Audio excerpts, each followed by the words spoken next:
Welcome back to Mobility Revolution, and thank you for joining us for Part 3, The Miracle of 12 Seconds. This segment is dedicated to the incredible story of the Wright Flyer and the groundbreaking innovation that broke the chains of gravity. For centuries, the dream of flight was just that, a dream. But through meticulous engineering, countless calculations, and a relentless pursuit of understanding, a new era was about to dawn. We'll explore the insights, the failures, and the ultimate triumph that led to controlled flight, forever changing our relationship with the world. By 1900, humanity had largely conquered distance on the ground. The steam engine had revolutionized rail travel, shrinking continents, and the automobile was rapidly connecting towns and cities. We had become masters of the land, moving forward and backward with unprecedented speed and efficiency. Yet, despite these advances, we remained prisoners of the planet, trapped in a two-dimensional existence. The automobile stopped at the water's edge, and the train halted at the mountain's foot. We could not move up. For centuries, the law of gravity was absolute. From the tragic myth of Icarus to the visionary sketches of Leonardo da Vinci, the dream of flight was a graveyard of ambition. Inventors crafted elaborate ornithopters, wings of all shapes and sizes, all in an attempt to mimic birds. But the goal was not merely to jump or glide, it was to sever the gravity chain that bound civilization to the surface, to achieve sustained, controlled flight. This relentless pursuit of the impossible fueled countless attempts, each one adding to the collective knowledge of what not to do.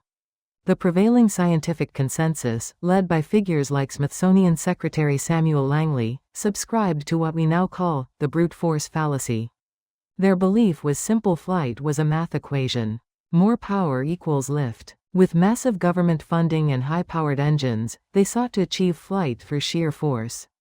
But their spectacular failures, often ending with their sophisticated machines crashing into the Potomac, proved a critical point: you could not buy stability with money or power. Brute force alone was not enough. In stark contrast to the elite scientists were Orville and Wilbur Wright. They were not academics with government grants, they were mechanics from a bicycle shop.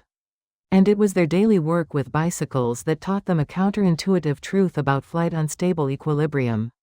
While elite scientists focused on raw power, the Wright brothers realized that flight wasn't about simply generating enough force to get off the ground.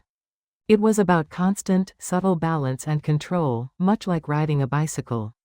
This fundamental insight set them apart. This insight led to a methodical approach to achieve mastery over power. The Wright brothers didn't just guess, they experimented relentlessly. They built their own homemade wind tunnel and tested over 200 miniature wing shapes, generating their own aerodynamic data when textbooks proved insufficient or outright wrong. They developed the three-axis control system: roll, pitch, and yaw, which is still fundamental to aviation today, recognizing that precise control, not just raw lift, was the key to unlocking the skies. And so, we arrive at December 17, 1903, at the Outer Banks of North Carolina.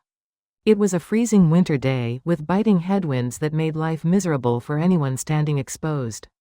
But for the Wright brothers, these very headwinds were exactly what was needed to generate the necessary lift for their machine. The wind speed was a crucial 27 miles per hour, the temperature was freezing, and the risk was incredibly high. Every element was poised for a moment that would change the world. At 10:35 a.m., Orville Wright took the controls. The Wright Flyer, a 274-kilogram machine, defied gravity for a breathtaking 12 seconds, traveling 36.5 meters. In that fleeting moment, humanity achieved its oldest dream. It was heavier than air, powered by an engine, and for the first time, fully controlled by a human. This wasn't just a jump or a glide, this was sustained, controlled flight. Those 12 seconds didn't just shake the world, they launched a new era for humanity.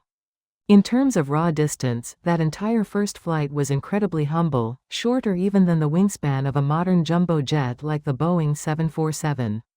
The 747 boasts a wingspan of roughly 64.4 meters, while the Wright Flyer covered just 36.5 meters.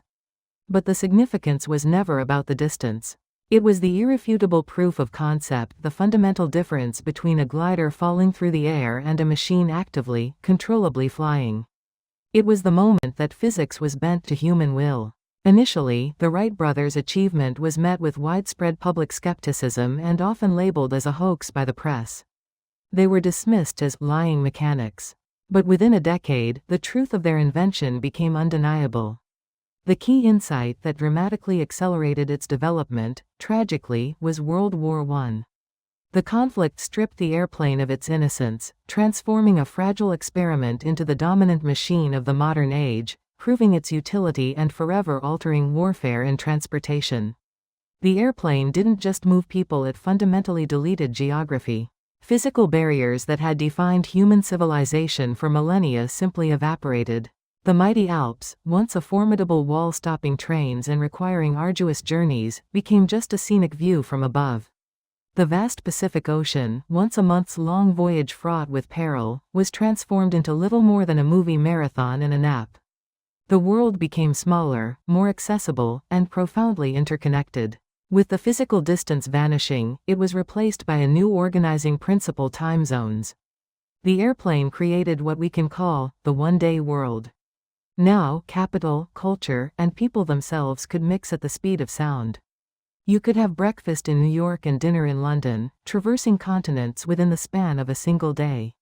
This rapid intermingling accelerated global commerce, cultural exchange, and personal connections, fundamentally altering the pace of modern life. In essence, the steam engine conquered the one-dimensional path, allowing us to move along lines with unprecedented speed. The automobile then conquered the two-dimensional plane, giving us freedom to traverse broad areas. But it was the airplane that unlocked the third dimension, conquering space itself. This progression from the line to the area, and finally to the vastness of space, represents humanity's incredible journey in overcoming the physical limitations of our world. We conquered the land and the sky, forever changing our perception of distance and possibility. But truly connecting the world and unleashing the full potential of these mobility revolutions required one final, critical piece of the puzzle: the standardization of logistics. This invisible bloodstream of the global economy ensures that goods, resources, and information can flow efficiently across borders and continents.